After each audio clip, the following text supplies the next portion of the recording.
কবিতা মিথ্যে কথা, কবি শঙ্খ ঘোষ। লোকে আমায় ভালোই বলে, দিব্যি চলন সই, দোষের মধ্যে একটু নাকি মিথ্যে কথা কই।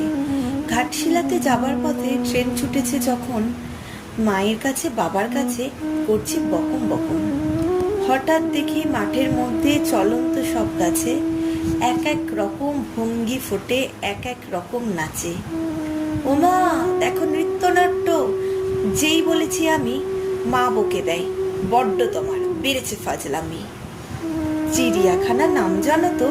আমার সেজো মেশোর আদর করে দেখিয়ে দিলেন পশুরাজের কেশর। কদিন পরে চুন খসানো দেওয়াল জুড়ে এ কি ঠিক অবিকল সেই রকমই মূর্তি যেন দেখি।